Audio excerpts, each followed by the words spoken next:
All right, so you're thinking about it. You're tired of the New York grind, and those daydreams about palm trees and sunshine are starting to feel, well, a lot more real.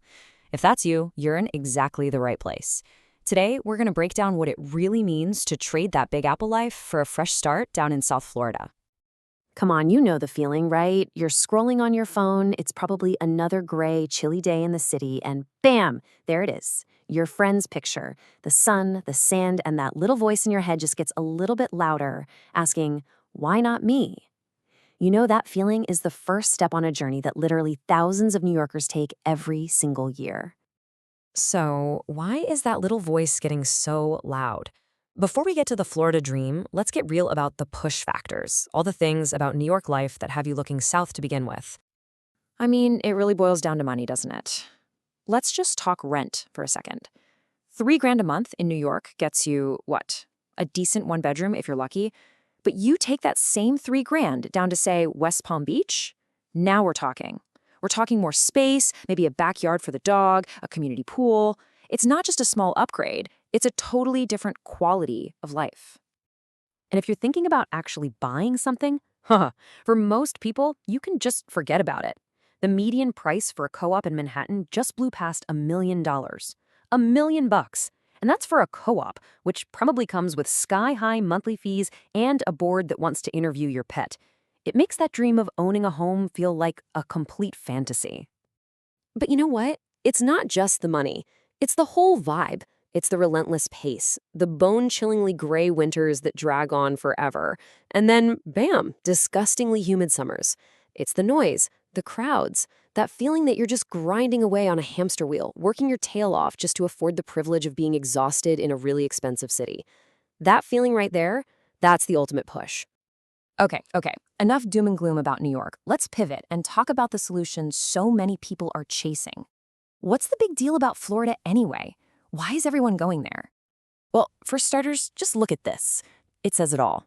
While you're layered up in 39-degree weather in January, people in Palm Beach are walking around in 75-degree sunshine.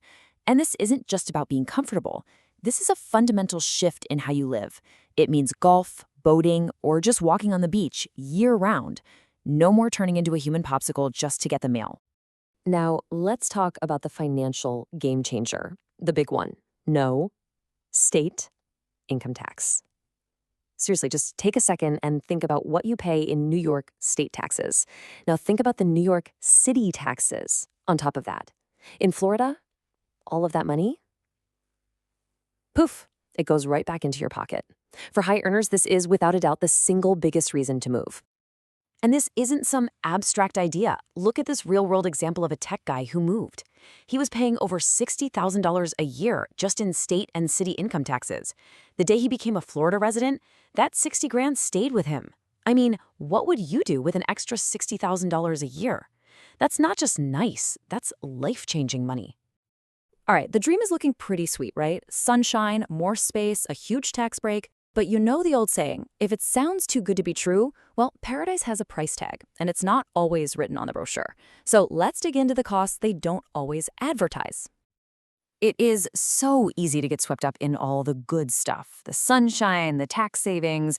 But look, a smart move is an informed move. You absolutely have to understand the full financial picture before you pack up that U-Haul. The number one thing you have to wrap your head around is Florida's property tax system. There's this thing called the homestead exemption. Basically, if it's your main home, it lowers your home's taxable value. And, this is key, it caps how much that value can go up each year to just 3%.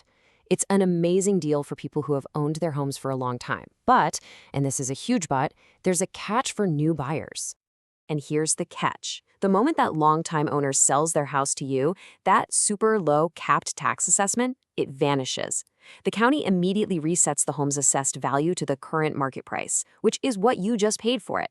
And this leads to a massive, and for many people, a totally shocking jump in their property tax bill. Just look at this example, because it is a real eye-opener. The person who lived in this house for 25 years was paying about 6 grand a year in property taxes. But you, the new buyer, coming in and paying the market price of $850,000, your tax bill on the exact same house jumps to around $16,000. That's 10 grand more. If you base your budget on the seller's old tax bill, you are in for a very, very rude awakening. And trust me, it does not stop with property taxes. You have to budget for homeowners insurance, which, because of hurricanes, can easily be thousands and thousands of dollars a year. Then you've got HOA fees. So many communities have them, and they can range from a couple $100 to a few $1,000s a month. Oh, and don't forget your summer AC bills and taking care of the pool. It all adds up fast. Okay, deep breath. You get the finances now. You know the pros and the cons. Now we get to the fun part, finding your spot. Because the real secret to a happy move isn't just about finding the right house. It's about finding the right community for you. This is so important. Saying you want to move to South Florida is like telling someone you want to move to New York City. Okay, but are we talking the West Village or Staten Island? The vibe in South Florida can change dramatically from one town to the very next one. You've got to find your match. So how do you even begin to narrow it down? Just use this simple 3-step approach. First, what are your absolute 100% non-negotiables? Good schools? Short commute? Then, second, picture your ideal Saturday. Is it bottomless mimosas at a walkable downtown brunch spot, or is it a quiet morning by your own pool? And third, be real about where you are in life. What a young professional needs is totally different from what a growing family or a retiree is looking for. You can pretty much break it down into 2 main vibes, right? If you still crave that urban energy you're used to, then you'll love places like Miami, Fort Lauderdale, or downtown West Palm. But if the whole reason you're leaving New York is to escape all that, then you'll want to explore the more suburban, calmer towns like Boca Raton or Jupiter, which are famous for great schools and a more relaxed, family-focused life. So you've crunched the numbers, you've got a good idea of the kind of community you're looking for. Now for the final piece of the puzzle. How in the world do you actually buy a house from 1,000 miles away? Let's get into the logistics. The very first thing you need to know is you're not forging some new path here. Buying a home remotely is incredibly common now, especially with all the tech we have. And if you do it right, it's actually very secure. You really don't have to fly back and forth 10 times to find your perfect place. The key is to use every single tool you have. Your real estate agent becomes your eyes and ears on the ground, doing live video tours where you tell them, hey, open that closet, zoom in on that corner. And your biggest, most important protection is the inspection period. This is your non-negotiable safety net. You hire a local certified inspector to go through that house with a fine-tooth comb. They make sure there are no scary surprises waiting for you. So there you have it, the whole picture. We've talked about the dream, the sunshine, the savings.